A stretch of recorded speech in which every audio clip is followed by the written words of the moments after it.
Tonight we journey back to a time before the Vikings were even called Vikings, before the horned helmet cliches, the pillaging myths, and the longships slicing through stormy seas. You're standing at the edge of a Norwegian fjord, the fog so thick you can't see more than a few meters ahead. The air is damp, cold, and humming with something ancient. You hear the soft drip of water from pine boughs, the distant groan of a glacier breaking, and maybe, just maybe, the crack of a branch behind you that wasn't caused by wind. You're not in the 9th century yet. You're much, much earlier. Think 10,000 BCE. The last ice age is finally bowing out, leaving behind a scraped, raw, beautiful wilderness. Moss blankets the rocks. Birch trees cling to hillsides. And the people? They don't call themselves anything yet. They're hunters, gatherers, the first wanderers of the north. No axes yet, no ships, just bone tools, hide tents, and hunger. Lots of hunger. So, before you get comfortable, take a moment to like the video and subscribe, but only if you genuinely enjoy what I do here. And hey, post your location and what time it is where you're listening. I love seeing where you're all tuning in from. Now, dim the lights, maybe turn on a fan for that soft background hum, and let's ease into tonight's journey together. You trudge along a marshy ridge, feet sinking into ancient mud that's barely thawed since the glacier melted. The air smells of cold water and damp pine. You pass a small human camp, just a few hides strung over driftwood poles, a smoky fire sputtering beside it. No bronze, no iron, just flint scrapers and antler harpoons. The people here are survivors, not settlers. They track reindeer herds and fish with bone-tipped spears. They leave no villages behind, only scattered signs, a broken arrowhead, a charred reindeer bone, a single child's footprint in clay. You're watching the beginning of something. These early inhabitants of Scandinavia are the foundation of Norse culture, though they wouldn't recognize what comes after. They're isolated, yet fiercely adaptive. With the sea on one side and frozen highlands on the other, they innovate out of sheer necessity. Some historians argue these Mesolithic groups came from Central Europe, following the retreating ice, while others claim they paddled up the coast from what's now France or even Britain. Honestly, no one agrees. Not even the archaeologists who spend their lives elbow-deep in peat bogs. Still, their tools tell you a lot. A flint knife here, a polished stone axe there. Not crude, meticulously crafted. They knew their materials. That obsidian blade? Sharper than a modern scalpel. You'd want one, too, if you had to skin a seal before your fingers froze off. Now, picture this. You're paddling a dugout canoe made from a hollowed birch trunk. Your breath fogs the air, and every ripple on the water echoes across the silent fjord. Behind you, the land is thick with pine and spruce. In front, the water stretches out like a sheet of obsidian. You spot a seal. You aim your harpoon. Miss. Your stomach growls. This isn't a National Geographic fantasy. You probably won't survive this. But somehow, they did. And more than that, they adapted, evolved. As the climate warmed, more animals arrived: elk, wild boar, even bears. Alongside them came new skills. Net fishing. Pitfall hunting. The first experiments in taming dogs. Yep, even back then, someone was trying to make a sled dog out of a howling pup. Then there's the quirks, like the remains of a man buried upright in Sweden, his grave packed with red ochre and bear claws. Was he a shaman? A warrior? A guy who just really liked bears? No one knows. But it tells you this: even in this early period, these people had beliefs, rituals, stories. Maybe they spoke of spirits in the forests, or gods in the snowstorms. No written words, not yet, but oral lore begins to take root. That eerie silence in the woods might have meant something, might have been sacred.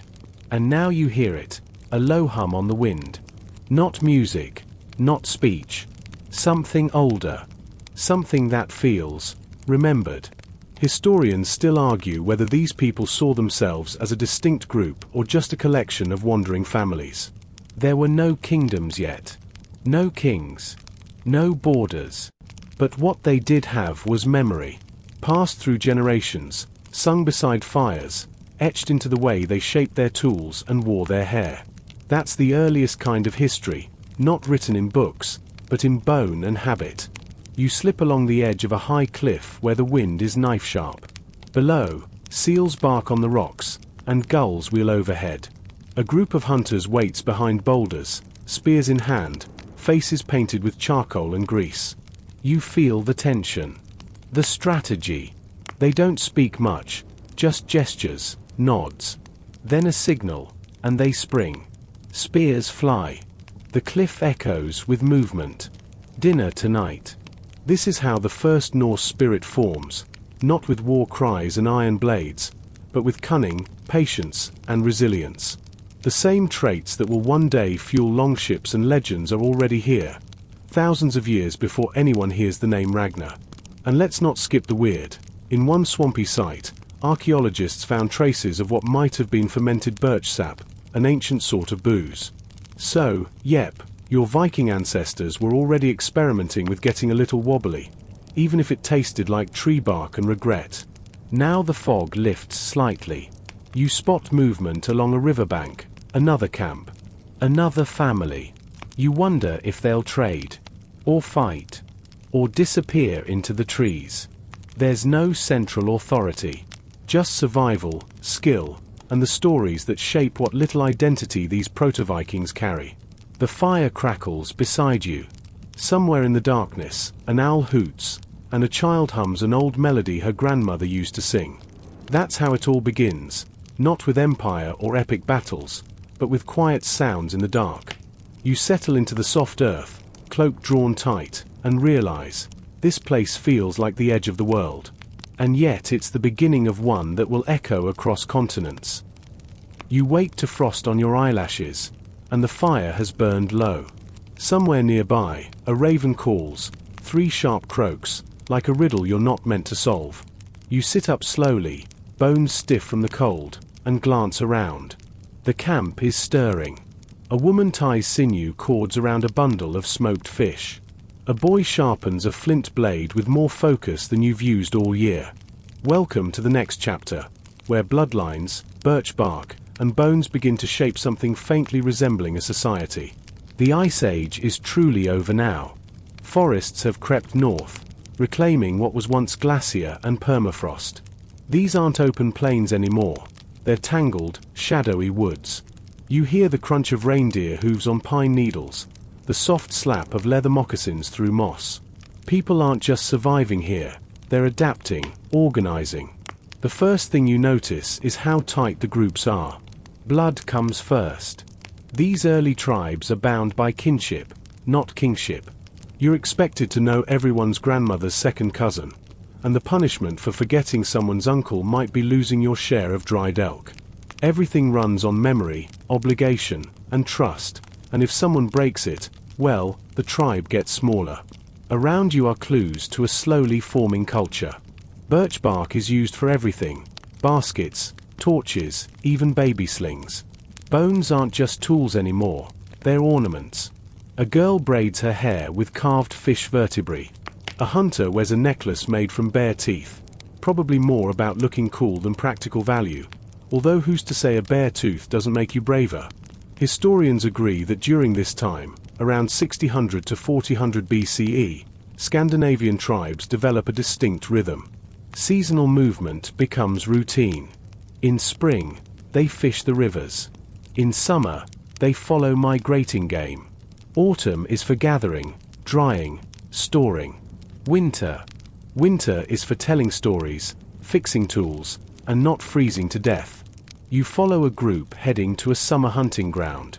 Their speech is clipped and musical, no written language yet, but the sounds are rich, specific. Every creature, every plant, every tool has a name. Words for cloud shapes, for the sound of breaking ice, for the feeling of finding a warm rock to nap on. The beginnings of a language that, thousands of years later, will become Old Norse. As you walk, you notice signs carved into tree trunks, simple marks, not quite runes yet.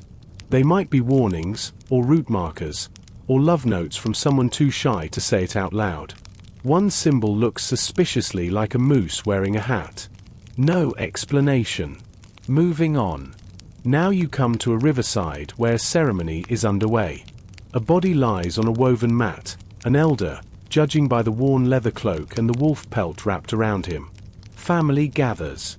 No wailing, just quiet respect. Someone sprinkles powdered ochre over the body, then places a carved wooden idol beside it. You feel the weight of this moment. Even before they believed in Odin or Valhalla, these people had reverence for the dead. They bury their stories with their bones. And here's a fringe detail that gives you a chill. In a few burial sites from this era, archaeologists found what looked like polished stones placed in the mouths of the dead. Why? A symbol of silence. A belief that the soul had to be weighed down? Or maybe just a weird prehistoric dental plan? No one agrees. Historians still argue whether this was religious practice or just a really uncomfortable family tradition. As the sun dips low, casting amber light across the valley, you settle beside a small girl teaching her younger brother how to shape a fishing hook from deer antler. She's maybe 8, and already a better craftsman than you'll ever be. She glances up, notices you watching, and grins with a gap-toothed pride that says, "Yeah, I know I'm good." This is what's easy to miss in the big sweeping Viking tales, the small, quiet skills that made survival possible. Not every Norse legend began with a sword. Some began with a well-made hook, a woven fish trap, or the memory of which berries don't cause hallucinations. As the seasons cycle, you start to notice stories solidifying into patterns. Around fires, people speak of a creature in the woods with glowing eyes and hooves that make no sound. Children whisper about a spirit that lives beneath the ice and steals warmth if you leave your boots outside. Are they myths? Warnings? Entertainment? Probably all three. You begin to understand how fear becomes folklore. One day, while gathering firewood, you stumble upon something odd, a small wooden figure tucked into a tree hollow. It's got a big round head, stubby arms, and eyes made of black pebbles. Someone's been offering bits of meat and feathers at its base. You stare for a long time. This isn't just art, it's belief. Maybe the beginnings of a god. Or a spirit. Or a really creepy toy. Either way, someone thought it mattered. There's no hierarchy yet, no kings or chiefs. But natural leaders are emerging. A skilled tracker gets the best cuts of meat. A clever storyteller earns a place by the fire. An old woman who never forgets where to find the winter herbs. She's basically your local oracle. You begin to see the earliest echoes of what will one day become Norse sagas, blood feuds, and councils under the open sky. Still, life is fragile. One particularly harsh winter, a neighboring tribe goes silent. Scouts find their camp abandoned, fire pits cold. No bodies. Just a cracked elk antler tied with human hair, hanging from a tree. You don't ask. You don't go back. Some stories are never told aloud. And yet, through all this, something stirs, an instinct for connection. Across the vast forests and riverways, tribes start meeting more often. Trading flint, shells, and gossip. Sharing songs that sound just different enough to be new. You realize what's forming isn't just a culture, it's a mosaic. A web of memory, myth, and bone, stretched across the birch-covered north. You curl up in your furs that night, stomach full of roasted trout, and listen to a lullaby sung in a language no longer spoken. It's soft, low, steady, just like the heartbeat of a people who don't yet know they're the ancestors of thunder. The snow is softer now. Not gone, but soft. You feel it under your feet like damp velvet, melting in thin rivulets across the rocks. You've crossed another threshold, and the land feels different. The winds are warmer, the animals bolder, and the people? They're starting to stay put. You've left the world of constant wandering and stepped into the slow birth of settlements. It's somewhere around 4000 BCE now, and things are shifting. You walk into a small clearing by a lake, and there it is, a structure. Not a hide tent. A house. Or something close to it. Birch planks lashed together with sinew and pine resin, walls low and wind-blocked, with a stone-lined hearth at its center. It's crude, yes, but sturdy. A roof built to handle snow. It smells like smoke, sweat, and ash. It smells like permanence. This is how Norse identity begins, not with a bang, but with a choice. Let's stay here. You sit by the fire with a group roasting trout on sharpened sticks. No one speaks for a while. Not because there's nothing to say, but because fire has a way of demanding silence. Outside, you hear dogs barking, short-legged, thick-furred things that are more attitude than animal. You spot a child scratching lines into the dirt with a stick. Not words. Not yet. Just symbols. A storm. A bird. A boat. That boat sketch? It's not just a doodle. You're starting to see them everywhere, on bark, stones, carved into antler. Simple crescent shapes with vertical marks. The earliest representations of vessels. That's right. Boats before bronze. It's a crazy thought, but a real one. Long before iron swords or Odin's ravens, these people were already in love with water. You wander down to the lake's edge and there it is, half hidden in reeds, resting on a gravelly shore. A dugout canoe, charred black from fire hollowing, sealed with pine pitch. Simple. Sleek. Slightly terrifying. You run your fingers along the inside and feel grooves worn by knees and calloused feet. This thing has seen travel. And suddenly, the map in your mind expands. You realize they're not just settling, they're exploring. Shallow coasts, slow rivers, island chains. The boat changes everything. It's a time machine made of wood and guts. Mainstream archaeology has confirmed that the early Scandinavian peoples were excellent boat builders long before they built towns. But here's something weirder. Some of the earliest preserved boats, like the ones found in Danish bogs, seem almost ceremonial. One had an animal skull carved into the prow. Was it for fishing, or for spirits? Historians still argue whether these early watercraft were practical vehicles or sacred offerings to unknown gods of wind and water. And gods are coming. Slowly. You feel them creeping in like fog on the fjord. At first, it's small, a whisper in the trees, a shimmer over the water. But you start to hear words like Landvetti, spirit of the land. People leave offerings before cutting down trees. Hunters mutter chants before killing elk.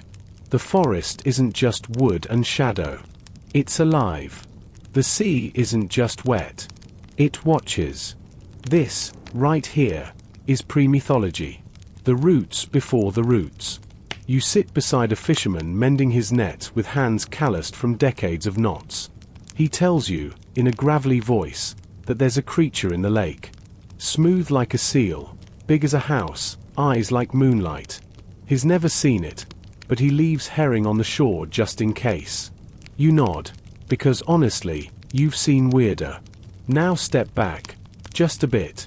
From above, you can see what's happening. Tiny hubs of life. Scattered families becoming communities. Stories passed around, tweaked, embellished.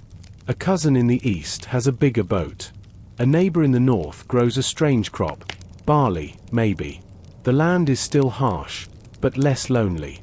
People trade not just goods, but language. You hear sounds shifting, sharpening, merging, evolving toward what will one day become the Norse tongues. And the houses? They're getting longer. No, really, long. These early longhouses are humble, sure, but they hint at what's to come. One beam laid beside another. Shared space. Shared food. Shared blame when the goat escapes. You walk through one such house in the low dusk. Smoke hangs under the rafters. On a shelf, bone combs, a carved fishhook, a stone weight for a loom. Yes, they're weaving now. Not just hunting and gathering anymore. These people are experimenting with domesticating, grain, animals, even ideas. You run your hands along a clay pot, still warm from the fire. Inside is a stew of something fishy, earthy, and honestly, unsettling. You don't ask. Let's pause here for a tiny oddity. Some early Scandinavian graves show people buried with toads. Tiny dried toads in tiny containers. Why? Maybe for luck. Maybe for healing. Maybe someone just thought frogs were neat. It's one of those archaeological details that's either deeply symbolic or deeply weird. At night, you lie under the stars on a bearskin mat, listening to wolves howl in the distance. Someone beside you is softly singing. It's a lullaby about the moon being a fish that swims through the sky. You stare up, trying to find the gills. By now, the rhythm of life is clear. These people are seasonal, yes, but not rootless. They return to familiar shores. They name hills. They bury their dead near water. They pass down stories about the place where the snow never melts, or the cave where shadows move on their own. Landscape becomes legend. You begin to feel the slow pulse of something bigger. Not a kingdom, not yet, but identity. Norse, before the Norse. Formed from fish bones, birch smoke, and moonfish lullabies. The children grow bolder. The boats get longer. The stories grow teeth. And in the darkness of one long winter, someone draws a symbol on a wall, a boat, with two eyes. That, you realize, is no longer just a canoe. It's the start of a myth. The air tastes different now, saltier, heavier. You squint into the dawn and see it. The sea. Not just a lake or a river this time, but the open, endless sea. You stand on a craggy bluff as gulls cry overhead, and suddenly everything feels larger, wilder. Welcome to the edge of the world, where horizon meets ambition, and your ancestors start to chase it. We're in the late Stone Age now, creeping toward 3000 BCE, and people aren't just settling. They are launching. You watch a group of men and women push a newly carved boat into the surf, sleek, curved, with raised ends like upward-pointing fingers. You'd swear it's grinning. And honestly, it might be. These early coastal Scandinavians are nothing if not bold. With no compass, no map, no GPS yelling at them to turn around when possible, they head straight into misty waters. Armed with bone tools, carved paddles, and a lifetime of weather wisdom, they follow sea currents like whispered promises. What drives them? Fish. Mostly. Cod, herring, salmon fat as your thigh. But also something deeper. Curiosity, maybe. Or boredom. Or that human itch to see what's over the next wave. You climb into one of their boats, knees wobbling, and grip the edge as spray hits your face. The rhythm is hypnotic. Paddle, breathe, paddle, breathe. Behind you, a net sways. At your feet, a seal skull, polished and tied with a braided cord. Not for luck, someone tells you, for direction. The skull sees the way. You nod like that makes perfect sense. Here's your mainstream fact of the evening. These early maritime Scandinavians were part of the larger funnel-beaker culture, named after their oddly shaped pottery. Their settlements stretched from Denmark to southern Sweden and Norway, and they were among the first to bring farming to the north. They raised cattle, grew barley, and planted flax, yes, but the sea never stopped calling. Even inland, you feel its pull. You visit a small village built along a fjord. Wooden platforms jut over the water. Nets hang like curtains.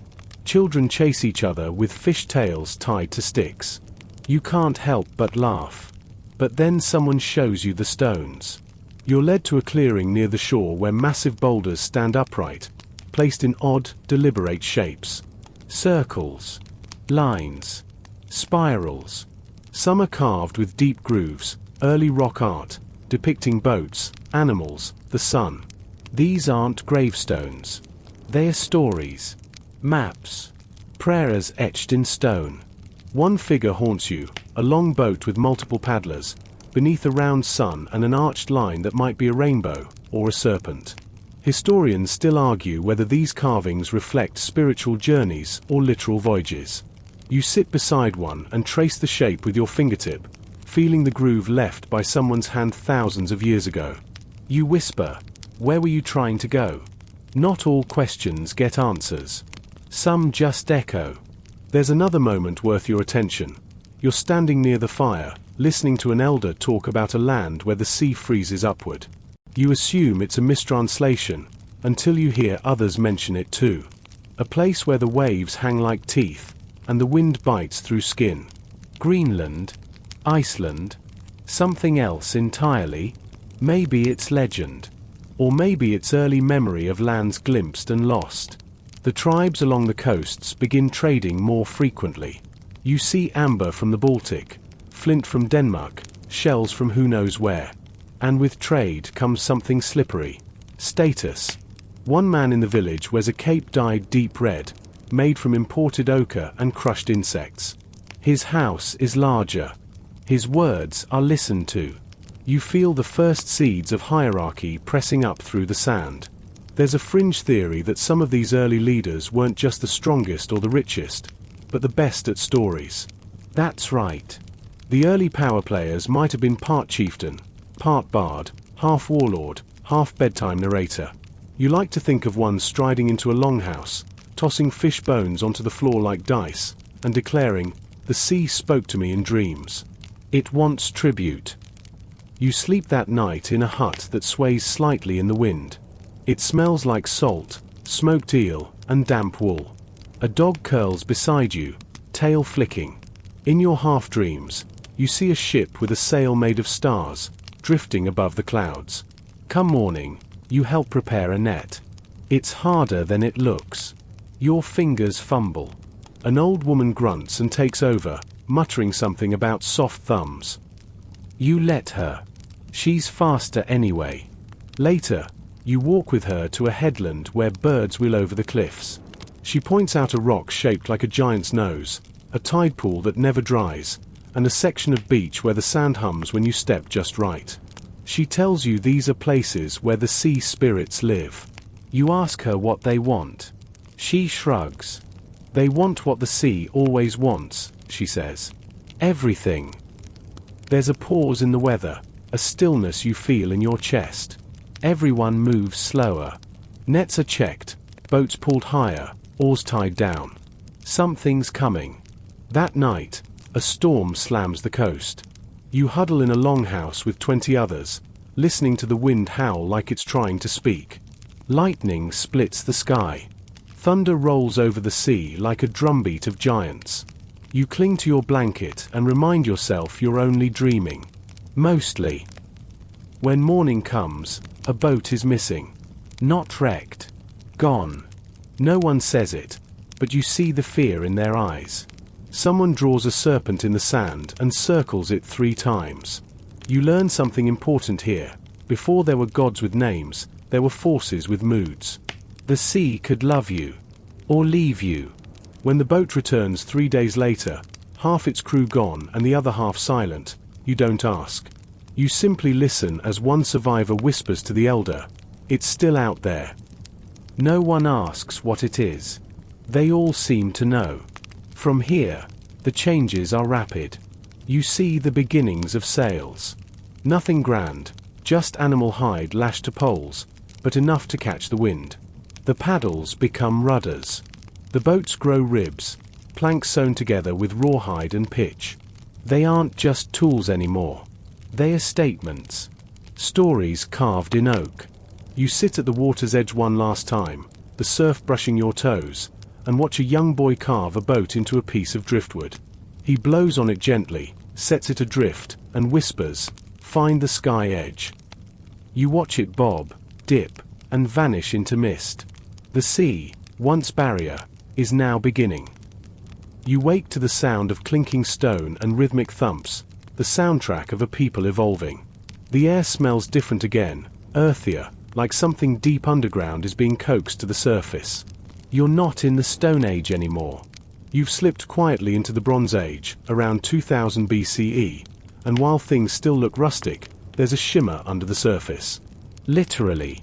Bronze changes everything. You crouch near a small forge in a coastal village.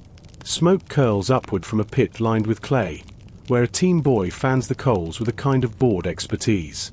On a nearby log lies a lump of copper, greenish and rough, and a smaller piece of imported tin.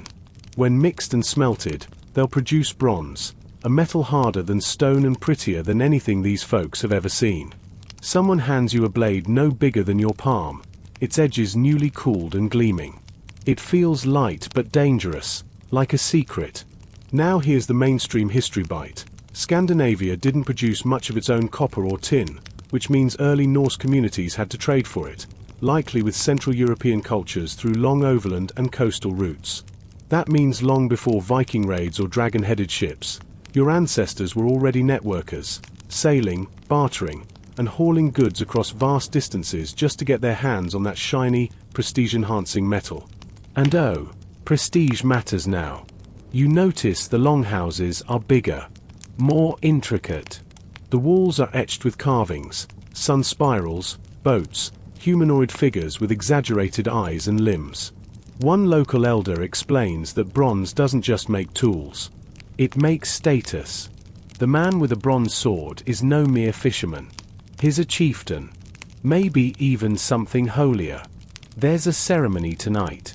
You're invited, not to participate, but to witness. Big difference. The sun is low, hanging like a polished coin above the fjord. A group gathers around a large flat stone, where bronze items are laid out with eerie precision. Axes, pins, a curved knife. Then, without a word, each item is hurled into the sea. You flinch. These are valuable. Tools. Weapons. Why throw them away? A woman next to you leans in and whispers. They're not throwing them.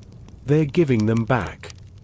And that's your fringe fact. Across the Nordic Bronze Age, people routinely sacrificed valuable items, especially bronze, by tossing them into lakes, bogs, and the sea.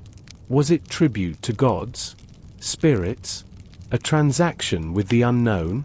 Historians still argue whether these offerings were religious acts, status flexes, or both. You spend the night beside that same water, watching the moon rise over a still sea that now holds secrets. You imagine all the bronze blades lying beneath the surface, glowing faintly in the dark like dragon scales. But it's not all ceremony and sacrifice. This is also a time of style. You notice jewelry now, neck rings, spiral armbands, and brooches shaped like coiled serpents. Some wear painted tattoos, usually geometric swirls that climb the forearm or twist behind the ear. Even hairstyles are becoming codified. Men wear their hair braided back, sometimes knotted high like a bird's nest. Women plait theirs into loops, often adorned with beads. Fashion, you realize, has entered the chat. You're invited into a weaving house, where 3 women sit at an upright loom strung with dyed wool. The colors, reds, yellows, deep browns, come from berries, roots, and lichens. The fabric smells slightly sour, like old fruit and warm rain. One of them hums a tune under her breath as she works, a melody that loops without end. She tells you it's to keep the pattern clean. You don't know what that means, but you believe her. Later, you walk through a grave field on a nearby hill. The mounds are raised, carefully shaped, each topped with stones or wooden posts. Some graves are simple, a few beads, maybe a flint blade. Others are elaborate, bronze torques, drinking horns, even boats.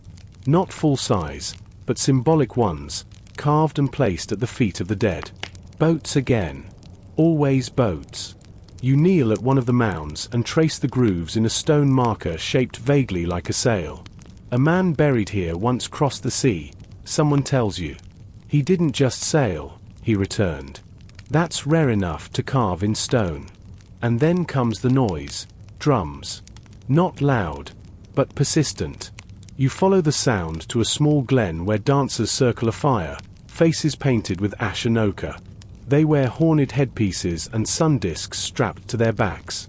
One by one, they take turns leaping through smoke, shouting what sound like names or warnings.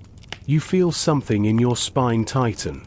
A presence, maybe, or just too much fish stew. Here's where things get slippery. The people you're with now aren't yet Vikings, but they're Proto-Nordic, and their belief systems are evolving fast. The sun is sacred. So is the sea. Animals like boars, snakes, and eagles begin to carry layered meanings. The line between spirit and symbol blurs. You hear someone talk about a sky horse that pulls the sun in a cart. Sound familiar? That image will eventually become part of Norse mythology, the chariot of the sun god, dragged across the heavens each day. But here, it's not a god yet. Just a theory. A story that hasn't fully crystallized. Still, you can feel it building. You climb a bluff overlooking the fjord again and spot something different in the harbor. A new kind of boat. Still slender, still stone-planked, but with an upward-reaching prow shaped like an animal. Maybe a serpent. Maybe a bird. The hull gleams with pitch. It's longer than the others, clearly built for more than fishing. You touch it and feel ambition in the wood.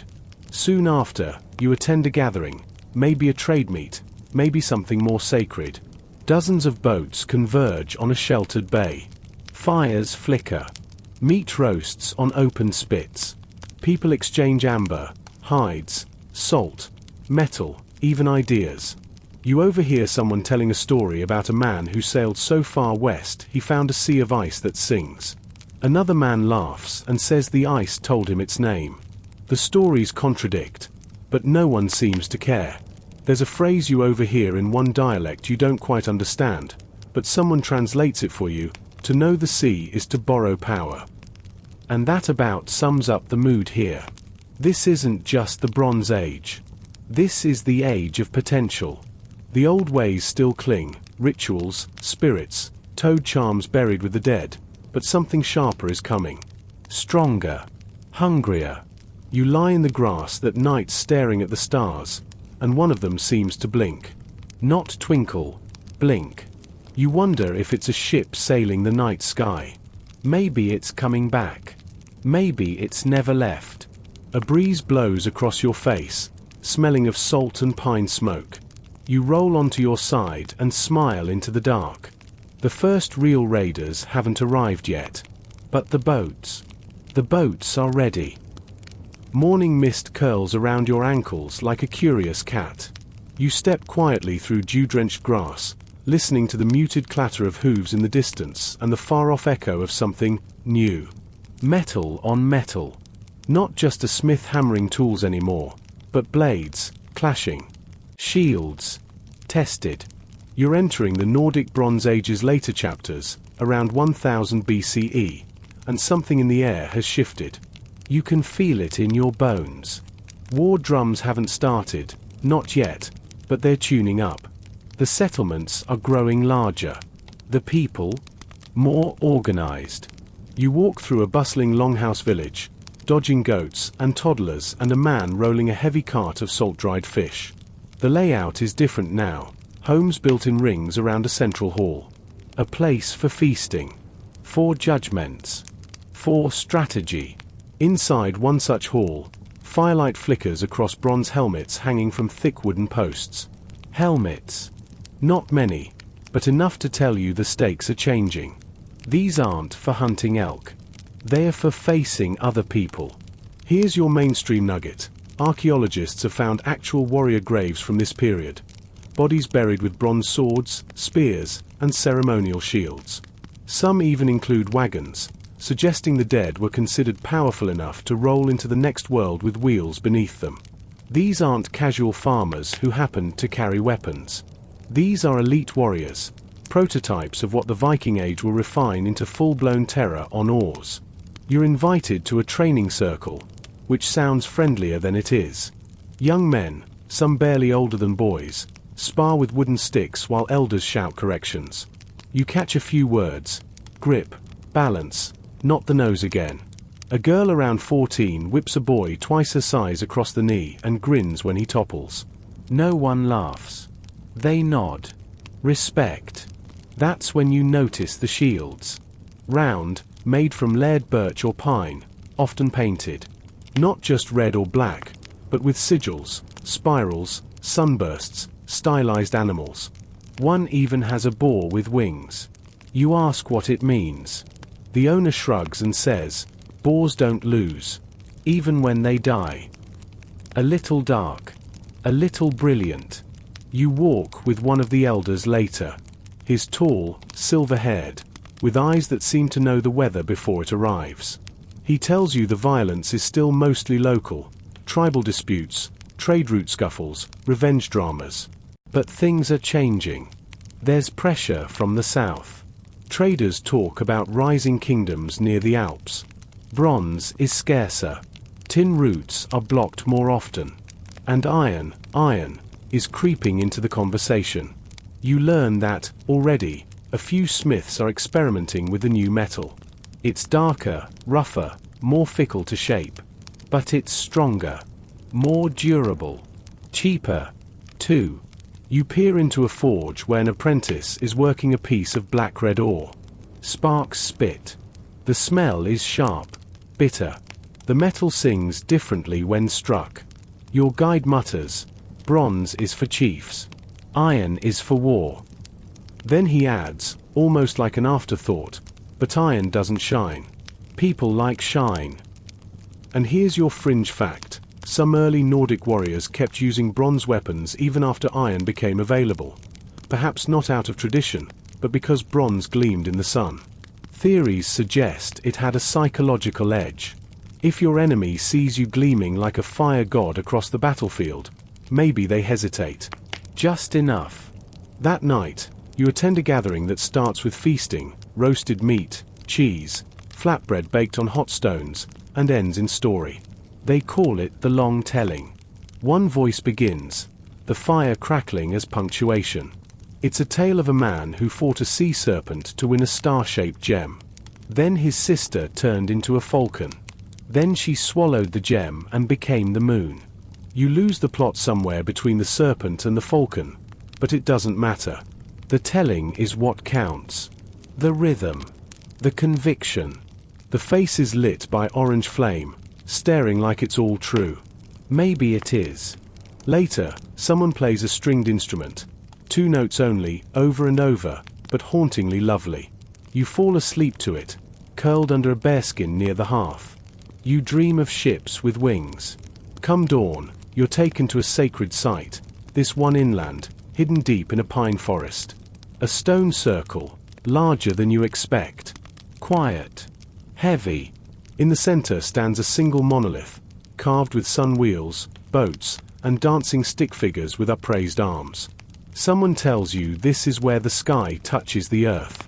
You don't ask questions. Rituals here aren't bloody, not now. They're about memory. They burn herbs, chant names, offer crafted items made only to be broken, deliberately. You watch as a perfectly good bronze blade is bent in half and placed at the foot of the stone. Why? You ask. Because now it belongs to the story, a woman replies, not unkindly. This is where historians lose consensus. They still argue whether these rituals were purely religious or tied to seasonal survival, harvest cycles, clan boundaries, rites of adulthood. Some believe the dances and offerings maintained cosmic balance. Others think it was more political than spiritual. The truth is probably both. Or neither. You leave with pine needles in your hair and ash on your palms. Later, you help prepare a boat. This one's larger than any you've seen. Not yet the longships of legend, but close. It's stitched together with reindeer hide, sealed with pitch, and polished with, wait for it, butter. That's your quirky tidbit of the night. Some coastal builders actually used animal fats to waterproof boats, and yes, that includes butter. Slippery, shiny butter. You help drag the vessel into the fjord. It glides in like a beast remembering its element. A boy tosses in a carved masthead shaped like a bird with flames for feathers. He calls it the thought bird. No one explains why. You don't ask. Some things are better left mysterious. As you walk back, a man tells you of a place beyond the sunrise where the water glows green and fish swim with lights in their bellies. Maybe it's myth. Maybe it's the North Sea. Either way, he speaks like someone who's been there. Or at least heard someone who has. You lie awake that night, watching shadows move along the longhouse beams. You realize something big is stirring beneath all this preparation. beneath the rituals, the stories, the drills, the shimmer of bronze on young shoulders. You're standing on the edge of a transformation. The sea is still there, waiting, as always. But now, so are the warriors. The wind is stronger today, sharper, like it has something to prove.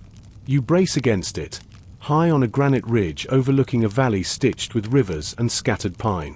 The fjords are behind you now. Inland. Things are different. You feel it in the silence. This is the land of the first kings. Not kings as you know them, of course. No thrones, no crowns, no royal court Instagram stories. These early rulers are war leaders, land keepers, and something like spiritual influencers all rolled into one very broad-shouldered package. Their power isn't official, it's earned. Usually with a well-placed axe and a good marriage alliance. You descend into a settlement built along a river bend.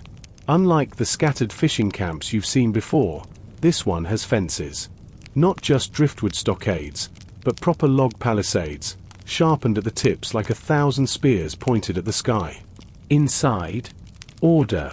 You hear dogs barking, children chopping herbs, and the slow creak of grain being ground into flour.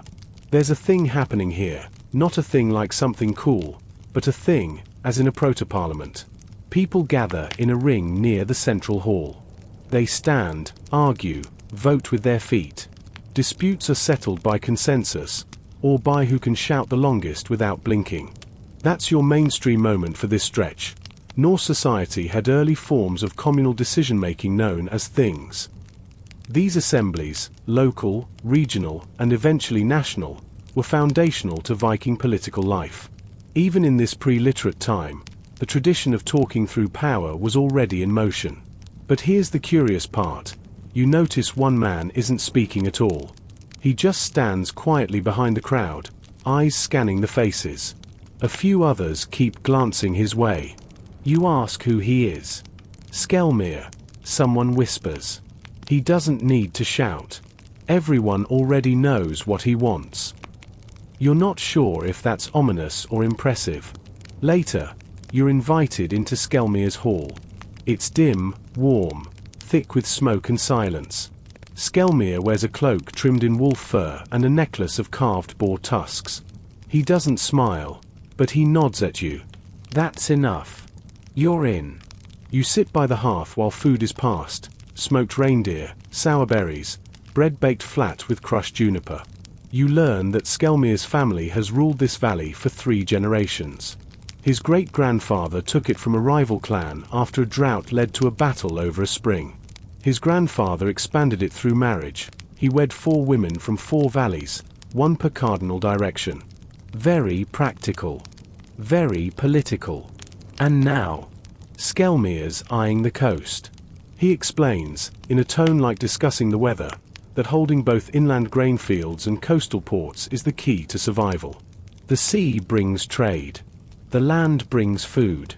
One without the other is like a bow without a string. A tool for decoration only. You nod slowly. This man might not wear a crown, but he thinks like an empire. As you explore the valley, you notice another shift. Religion. Less about appeasing nature spirits and more about shaping destiny. There are still offerings, twisted blades in the river, beads in hollow trees, but also shrines. Simple ones. A stone ring. A tree wrapped in red cloth. A carved pole bearing a face with deep-set eyes and a grim, knowing smile. People gather at the pole once a week. They bring food. They sing. They ask questions, not out loud, but in murmurs under their breath. You ask who the face represents. Maybe the one-eyed walker, someone says. Maybe the dead king. Maybe it's all the same. Historians still argue whether these early sacred figures, often called god poles or VE, were the first representations of gods like Odin, or something else entirely. Were they deified ancestors? Protective spirits? Artistic expressions of group identity? Truth is, we're still squinting through fog on that one. But you can feel something coalescing. Later that evening, you hear drums. Slow, pulsing, like a heartbeat inside a cave. You follow the sound to a clearing where women in blue robes draw spirals in the dirt and chant into bowls of burning herbs. A child is being named. Not just a personal name, but a fate name. One that reflects the spirit they're believed to carry. The name is Vargelda, wolf fire. You get chills. Not from the cold. Your host explains that certain families are believed to be closer to the unseen. They advise leaders, interpret dreams, and mark territory with carved staves. They're not gods, but they talk to them. Or at least claim to. You see one of these staves up close, a length of ashwood etched with runes, not the clean, neat runes from later Viking inscriptions, but rougher ones. Proto-runes. Experimental letters. Still becoming. That's your fringe tidbit. Before the standardized Elder Futhark runes appeared, people in Nordic regions used symbolic scratches, part pictograph, part script. Archaeologists still debate whether these marks had fixed meanings or were more ritual than linguistic. Like carving intention into wood. A few days later, you're taken to see a boat burial. A real one. Not a symbolic carving. A full-sized boat, pulled onto land and buried under an earthen mound. You help carry stones to mark the perimeter. The man being buried was a local leader. Not quite a king, not quite a priest, but someone important enough to need a ship for the afterlife. They place weapons beside him. Food. Beads. Antlers. A cloak that smells faintly of smoke and salt. Then, the flames come. Yes, this boat is going down with fire. The air warps as the pyre takes hold. The wood crackles. Embers dance upward like tiny souls. People don't cry. They watch. The silence feels heavy, but not sad. Just final. And here's a wild detail. Some of these early boat burials, according to new digs, don't contain a body. Just the goods.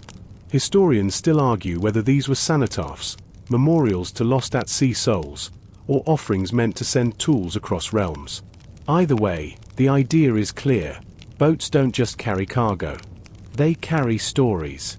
And spirits. The flames die down. Ash settles over the stones. Someone presses a piece of warm charcoal into your palm. You're not sure what to do with it, but it feels like a signature. You pocket it. That night, back in the longhouse, Skelmir says only one thing before bed: the sea gives. The sea takes. The wise prepare for both. You lie awake long after the fire dims, the scent of reindeer stew clinging to your clothes. Outside, a storm begins to stir over the mountains. You can smell it coming. Change is always louder at night. Rain slaps the roof in uneven rhythms, the kind that makes you feel like the sky itself is pacing. You sit in the shadowy corner of a longhouse near the coast, far from Skelmir's inland fortress now, watching droplets race down the angled beams. Everyone's waiting. Not for the rain to stop. For word. A ship went missing 2 nights ago. A trade vessel, modest but valuable, full of amber, walrus ivory, and those little glass beads people treat like treasure. The sea swallowed it. Or someone else did. You catch bits of the conversation as bowls of broth are passed. Rival clans, angry weather spirits, maybe even foreigners from across the Baltic. Whatever the cause, this isn't just a loss. It's a warning. You wander outside at first light, boots sinking into sand. The air tastes like iron. Down by the shore, a group of people gathers near what remains of the harbor. Simple piers lashed from driftwood and pine poles, now partially shattered by waves. One woman kneels over a cracked oar. She doesn't speak, just traces the splinters with her thumb, then stands and walks away. She's seen this before. And so have others. You start hearing it more often now, whispers of raiders. Not Viking style, not yet. But armed groups, fast, brutal, interested more in goods than land, are beginning to harass coastal trade. Sometimes they come from across the water. Sometimes they're neighbors. No flags. No declarations. Just fire, then silence. Your mainstream fact tonight? These attacks were precursors to the Viking raids we all recognize. By around 600 BCE, Nordic communities had already begun experimenting with seaborne violence, not as organized conquest, but as opportunistic ambush. They weren't yet Vikings, but they were training for it. You sit with a shipbuilder named Torkel. His hands are wrecked with old cuts, but his eyes sparkle like firelight on mead. He shows you a new boat design, longer, slimmer, lighter. To chase or run, he says. Not just for hauling herring anymore. He explains how they learned to flex the hull using overlapping planks and clever binding. The boat moves with the waves now instead of smashing through them like a drunken elk. And if you pull the oars right, he says with a smile, you disappear before the screaming stops. A little ominous, but efficient. Here's your fringe tidbit. Evidence suggests that early Nordic ships may have used kelp slime to reduce friction on their hulls, an organic lubricant smeared along the wood to increase speed. Yup. Kelp. Fast. Gross. Kind of genius. You help Torkel apply it to a new ship. Your hands reek of seawater and death salad for days. Worth it. Soon, you're invited on a short voyage, a scouting run to a neighboring bay. You're handed a short spear and a sealskin water pouch. You pretend to know what you're doing. Everyone else pretends to believe you. The ship glides smoothly over the dark waves, its sail snapping like an animal stretching after sleep. The rhythm of the oars lulls you into a trance. Seabirds follow. So do clouds. Then you spot it, smoke, curling from a coastal ridge like a lazy exhale. Not from a hearth. Too much. Too wild. You pull into a narrow cove and climb the rocks to look. The other village, charred. Abandoned. Just cinders and the smell of bitter ash. Someone says a name, softly. You think it's someone they knew. You search the ruins together. No bodies, just footprints. A trail that disappears into the woods. Historians still argue whether these attacks were purely tribal rivalries or something larger. A shift toward piracy, resource competition, or even ritualized violence to appease the gods. Maybe all of the above. Maybe none. But standing here, smoke in your throat and silence pressing on your chest, you realize something. The age of isolation is ending. The first tendrils of intergroup conflict are tightening. People no longer just fear the storm. They fear each other. You return to your ship quietly. No songs this time. That night, back on shore, there's a meeting in the longhouse. Heated voices. Names exchanged. Maps scratched in ash on the floor. You notice more people carrying weapons even inside. That's new. Even the children train more. Sling stones. Quickfoot drills. It's not play anymore. It's practice. There's a new urgency now, to organize. Some clans begin forming alliances, not out of friendship, but survival. You hear about gatherings farther south, where tribes speak of sea pacts, agreements not to raid each other. Which, of course, only work until someone breaks them. You meet one such alliance leader, Runa, daughter of a salt trader and a woman who once sailed all the way to the land of red cliffs. Her face is weathered, her arm tattooed with a raven flying over waves. She carries a bone knife and laughs like thunder. People listen when she speaks. Runa tells you that she's gathering vessels not for war, at least not yet, but for presents. They don't steal from you if they see you watching, she says. You join her crew for a time. You sail to small islands, trade seaweed, offer smoked fish for obsidian blades. You make peace with one group by gifting them a massive eel, still wriggling. You win a race against another clan by pure wind luck, and gloat just enough to avoid offense. One night, you anchor near a cliff cave.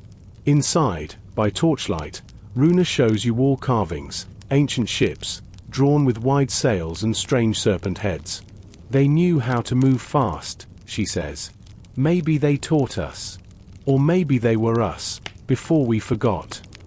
That's a scholarly debate still alive today, whether early Nordic seafaring tech came purely from internal innovation or from contact with other maritime cultures, like the Phoenicians or early Baltic seafarers. The serpent-prowed boat is a mystery echoed across regions. You run your hand over the carving. The stone is cold, but the shape is electric, streamlined, menacing, beautiful. It doesn't look like a fishing boat. It looks like ambition. Back on the deck, Runa tells you something else. The sea changes you. If you stay near it long enough, you start thinking in tides. You don't fully understand it. But that night, when the stars roll above you like silver coins dropped from a god's hand, and the waves slap the hull in lullaby rhythm, you feel it, something waking up. Not just you. A whole people. They're learning how to move, how to strike, how to vanish. The first taste of power has arrived, and it smells like salt, smoke, and kelp slime. You wake to fog. Not the gentle kind that rolls in like soft wool, but the thick, wet, can't-see-your-own-feet kind.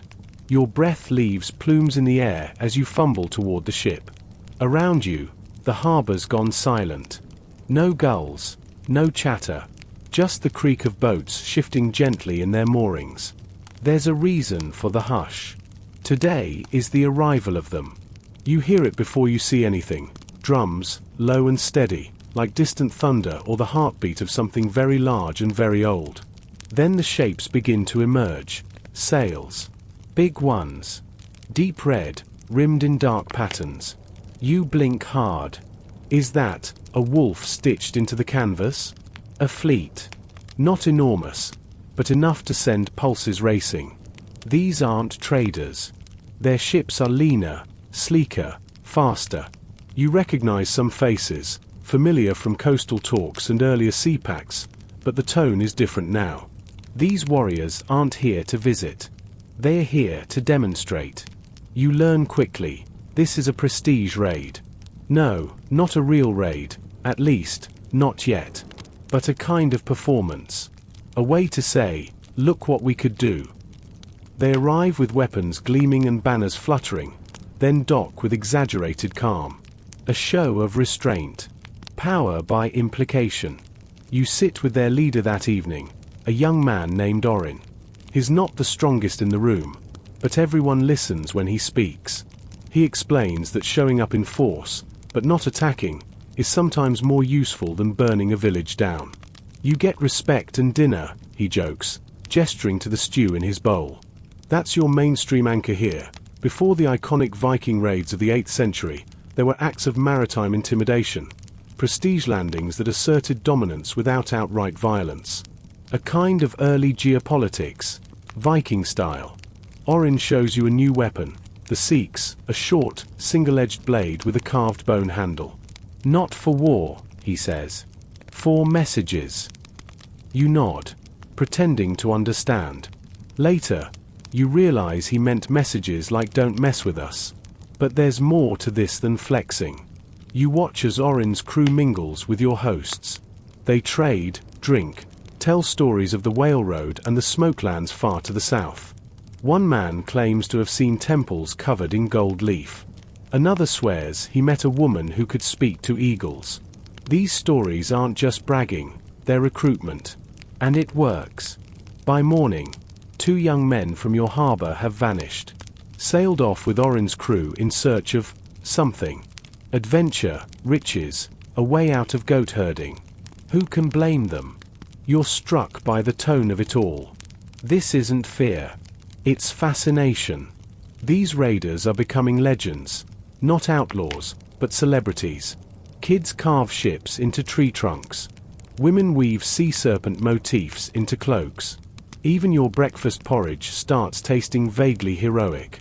Here's your fringe gem. Some early Norse communities may have practiced symbolic raiding rituals during seasonal festivals.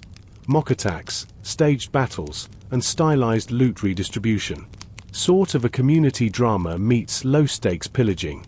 No one's totally sure, but some think this is how raiding behavior was normalized. Historians still argue whether these performances predated real raids or evolved from them. Either way, you now understand, the culture is shifting. A few days later, you accompany Orin's crew on a patrol. Not an attack, just sailing, scouting, learning the coastline. You hug the shore, sails trimmed low. When another group's vessel appears on the horizon, Orin orders silence. Everyone ducks low, peeking between the slats.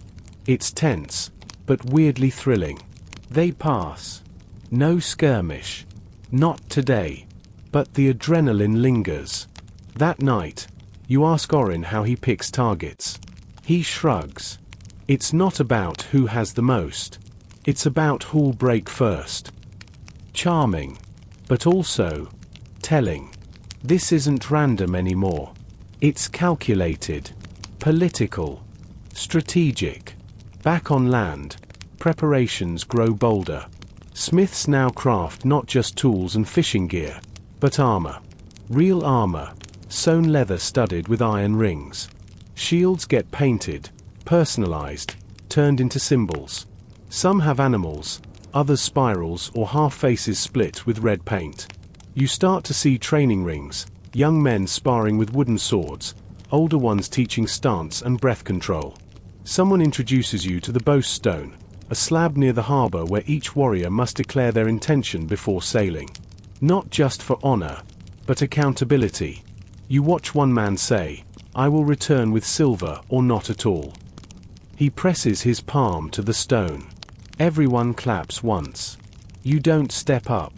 Not yet. That night, there's a feast. Mead flows like gossip, and the meat is roasted over driftwood that makes it taste a little like ocean smoke. Someone starts a song, a deep call and response about a man who wrestled a sea bear with only his belt. Probably untrue. Definitely entertaining. You sit with a woman named Ilva. Her eyes are sharper than most, and her fingers are covered in ink. She draws maps, not to places, but to people. Clans, she whispers. I track alliances, grudges, marriages. You realize, this isn't chaos. It's chess. Ilva rolls out a piece of leather marked with lines and symbols.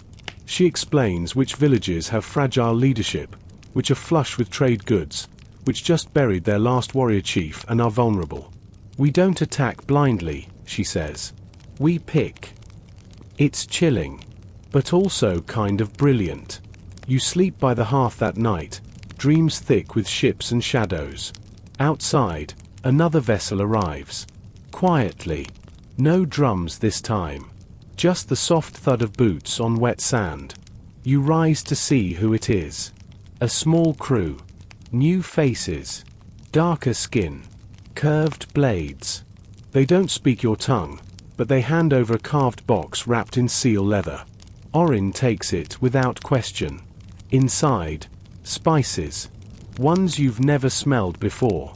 Sharp, sweet, otherworldly. It hits you then. This isn't just about raiding. It's about networks. Seafaring peoples are meeting, trading, merging styles and tools. This isn't just the rise of raiders. It's the birth of a connected identity. One that stretches from these fog-choked fjords to islands you haven't even imagined. And you're part of it now. When you close your eyes that night, you hear the sea humming again. Not a song, a summons. And in your dreams, you answer. The morning comes slow, a pale light dripping through cracks in the wooden walls like spilled milk. Outside, the harbor hums with quiet urgency. You're no longer just an observer. Today, you're expected to sail. The ship is ready, its slender hull gleaming with fresh tar, sails patched with care. Your hands tremble as you lift a coil of rope. Around you, the crew moves with practiced ease. Their faces a blend of excitement and something heavier. Purpose. You step aboard, the deck creaking beneath your boots. The smell of salt and pine tar wraps around you like an old cloak. This is no longer a fishing trip. You're setting out to raid. You glance at the shoreline retreating behind you, the longhouses, the smoke curling from chimneys, the figures waving a mix of hope and fear. For some, this journey will be a story told over firesides. For others, it may never end. Your mainstream fact for the night: the first large-scale Viking raids historically date back to around 793 AD, with the infamous attack on Lindisfarne Monastery. But the roots of these raids stretch back centuries earlier, through the escalating coastal conflicts and sea power struggles you've witnessed firsthand. The sea is restless beneath you, every wave whispering secrets of the past and warnings of the future. Your grip tightens on the tiller as the coastline fades, swallowed by mist. On deck, you notice the tension between the warriors. There's an unspoken understanding that this voyage could mark a turning point, not just for your clan, but for all the Nordic peoples moving beyond survival to conquest. You recall the boisterous feasts, the symbolic rituals, and the tactical maps, all leading here, to the cusp of history. A sudden shout breaks your thoughts. A lookout spots a distant sail, a potential target. The crew snaps into action, sails hoisted, oars dipping rhythmically into the cold water. Your heart pounds. This is the moment of truth. Aboard the rival ship, you glimpse their startled faces. They are merchants, laden with goods, perhaps unaware of the storm about to engulf them. The attack is swift. No hesitation. You feel the rush of adrenaline as weapons are drawn, shields raised. The clash is brief but decisive. When it's over, you stand among the spoils, silver coins glinting in the dawn light, exotic fabrics, and fine pottery. Victory tastes sweeter than any mead. Yet, beneath the triumph, a question lingers. What comes next? Historians still argue whether these early raids were primarily economic ventures, acts of religious fervor, or responses to climate pressures pushing Nordic peoples outward. Maybe all three. As the ship turns back toward home, laden with treasure and the weight of new possibilities, you sense a transformation, not just in your people, but in yourself. The first Vikings have stepped into legend, and you are part of the story unfolding on the edge of the world. The scent of burning wood lingers in the air as your ship glides back into the familiar fjord. The longhouses crowd the shoreline, smoke spiraling gently above them, welcoming you home, or what's left of it. The village feels different now. People move with a new edge, eyes sharper, smiles tighter. The treasure you brought stirs excitement and unease alike. Stories will be told, songs sung, but also questions asked. How far will this go? At what cost? You recall the feast from days ago, the roar of laughter, the clink of horns filled with mead. That night, the elders gathered, debating fiercely the future of these raids. Some see them as a path to glory and prosperity. Others fear the wrath of distant kings and gods. Historians still argue whether the Viking Age was driven more by internal social pressures, like inheritance disputes and population growth, or by external opportunities for plunder and trade. Both sides have compelling arguments, and you feel caught in that tension. You walk through the village, noticing small but telling changes.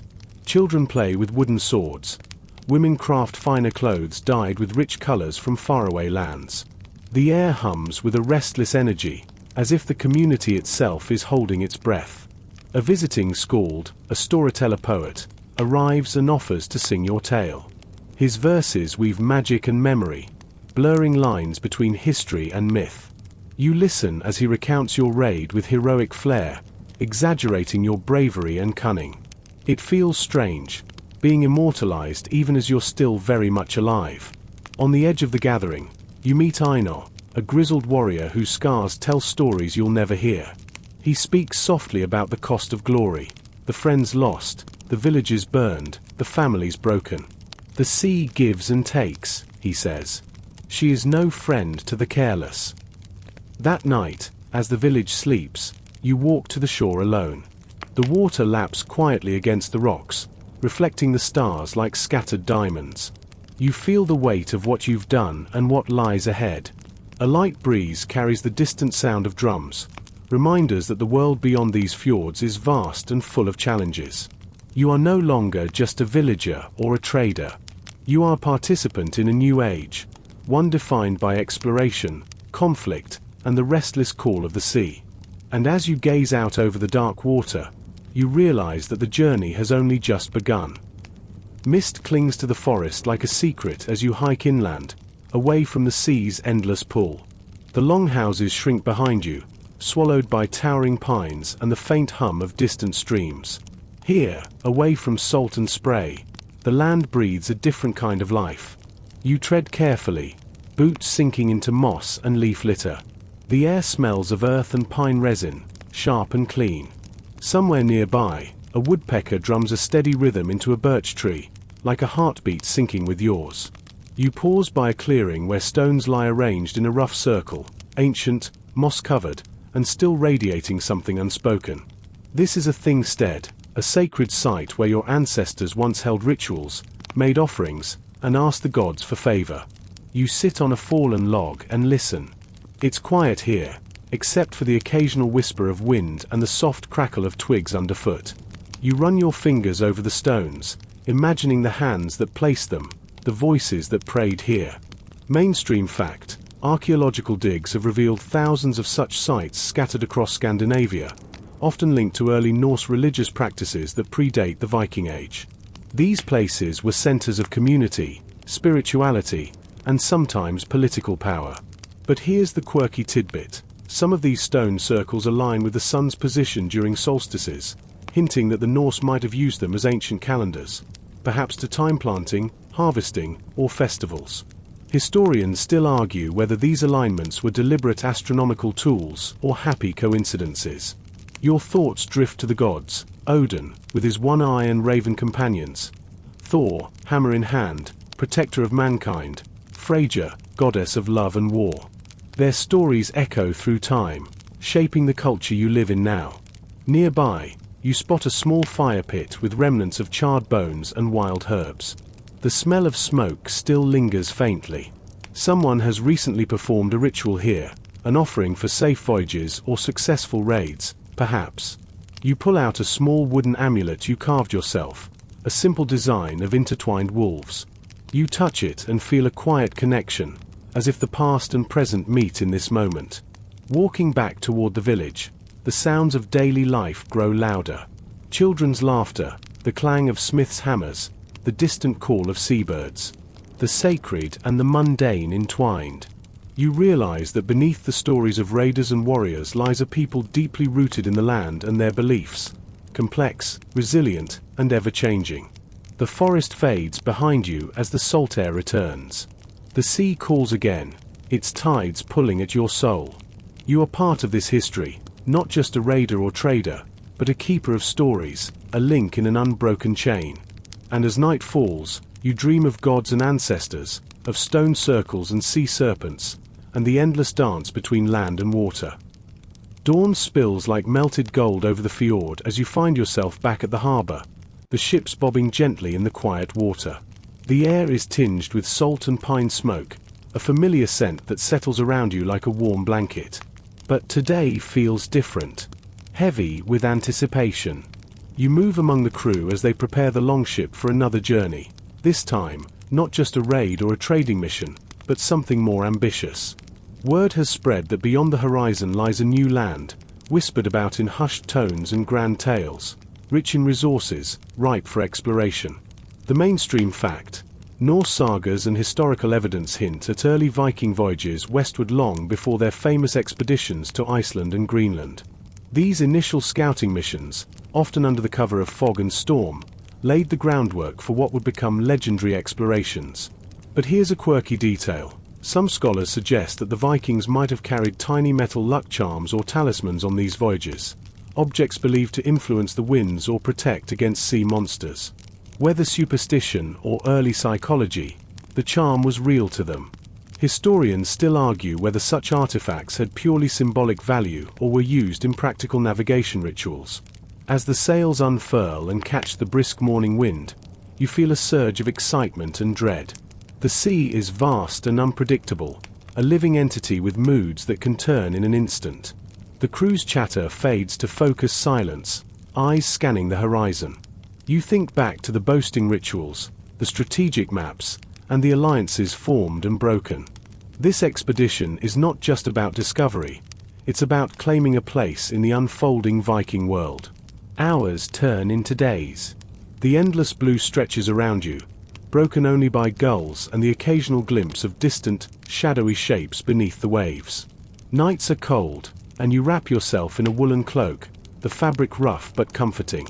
One evening, as stars ignite the sky, the navigator shows you a small wooden disc etched with runes, an early form of the sun compass. He explains how the Vikings used it to estimate their position even when the sun was low or hidden by clouds. It's a delicate balance of science, skill, and a pinch of faith. Suddenly, land appears, a faint silhouette against the horizon. Heart pounding, you peer through the morning mist and see rolling hills, dense forests, and fresh water gleaming like silver veins. The new world awaits. And with it, the promise of stories yet untold. You step onto the unfamiliar shore, the sand cold and damp beneath your boots. The forest presses close, tall pines whispering secrets in the wind. Salt air mingles with the earthy scent of moss and wildflowers, strange yet inviting. The crew spreads out cautiously, eyes sharp for signs of life or danger. No village here, just nature's raw canvas waiting to be painted by your people's footsteps. Your fingers brush over the rough bark of a tree as you take in the landscape. The silence feels heavy, expectant. This is the beginning of something monumental. The mainstream fact: archaeological evidence confirms that Vikings reached lands far west of Scandinavia, including parts of modern-day Canada, centuries before other Europeans. Sites like Elant's auxiliary meadows reveal settlements that were fleeting but foundational in Viking exploration history. And here's a quirky detail: some sagas speak of big eyes, mysterious giant creatures encountered on these voyages. While most historians dismiss these as myth, others ponder whether such tales were early attempts to describe the unfamiliar wildlife or indigenous peoples encountered. Historians still argue whether these stories were metaphorical warnings or misunderstood observations. You join the crew as they set up a temporary camp, building shelters from driftwood and weaving branches. Fires crackle, sending sparks into the dusky sky. Night falls quickly. The stars, unfamiliar yet dazzling, will overhead like silent guardians.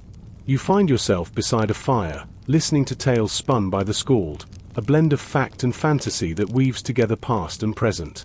Someone pulls out a carved bone whistle. Its sharp, eerie notes echo into the night, meant to ward off spirits or call companions. The air feels alive, thick with the magic of the unknown. You wonder what the people who came before you here thought. Did they feel or fear, or the thrill of conquest? Around the fire, the crew shares dreams of new homes, riches, and legacies. You can almost taste the salt of future voyages, the clash of swords, and the songs that will be sung long after you're gone. The land sleeps beneath you, ancient and patient. And as you close your eyes, the endless horizon beckons once more, calling you onward, deeper into the untold chapters of Viking history. The days pass in a quiet rhythm, marked by the rising and setting sun, the crackle of campfires, and the soft murmur of waves against the shore. The new land feels both strange and familiar, a place of possibility and challenge. You wake each morning to the crisp air, dew glistening on leaves like tiny jewels, and the distant calls of seabirds circling overhead. The scent of pine mingles with the smoky warmth of last night's fire, grounding you in this moment between worlds. You watch as your companions sharpen tools, carve wood, and explore the dense forest beyond the camp. Their faces reveal a mixture of hope and uncertainty, the same cocktail you feel swirling inside you. Mainstream fact: the Viking settlements in these western lands were often temporary, sometimes lasting only a few years, as the harsh climate and distance from home made sustained colonization difficult. Yet, these ventures paved the way for later European exploration and colonization. Here's a quirky tidbit. Some researchers speculate that the Vikings may have introduced small non-native plants or animals during their voyages, inadvertently shaping the local ecosystems. Whether this was intentional farming or accidental hitchhikers remains a lively debate among historians. You take a quiet walk along the shore, the sand cool beneath your feet. The vast ocean stretches endlessly before you, a shimmering ribbon connecting past, present, and future. Historians still argue about the full extent and impact of these early voyages. Were they fleeting adventures, desperate escapes, or bold acts of empire building? The truth likely weaves through all these possibilities. As evening falls, The camp gathers for one last feast beneath the stars. Fires crackle, voices soften into song, and the scent of roasted meat and wild herbs fills the air. Stories flow, some true, some embellished, binding you together in shared experience. You close your eyes and listen, feeling the steady pulse of history beneath your skin. You are part of something vast and unfolding, a story of discovery, resilience, and endless curiosity. The night deepens, wrapping the world in a soft, dark blanket. You breathe in the cool air, the taste of salt and earth lingering on your tongue. And as your eyelids grow heavy, the whispered promise of more journeys hums in your mind. Rest now. Tomorrow, the saga continues. The quiet hum of the night wraps around you, a gentle embrace that slows your breath and softens your thoughts. Imagine the sea's endless lullaby, waves kissing the shore with tender persistence, like a mother soothing a restless child. The stars above twinkle with ancient light, silent witnesses to countless stories told and untold. Feel the warmth of the fire fading into the cool night air, the scent of pine and earth grounding you in this moment between wakefulness and dreams. The Vikings you've journeyed alongside, fierce, curious, human, now rest as well, their legacies woven into the fabric of time. Let the images of stone circles, sailing ships, and distant lands drift gently behind your closed eyes. There's no rush here, no need to hold tight. The past is a soft tide, pulling you deeper into calmness and peace. Sleep comes easily now, a quiet voyage of your own. And as you drift away, remember, every story ends, but the echoes linger, soft, steady, and full of promise. Good night, and sweet dreams.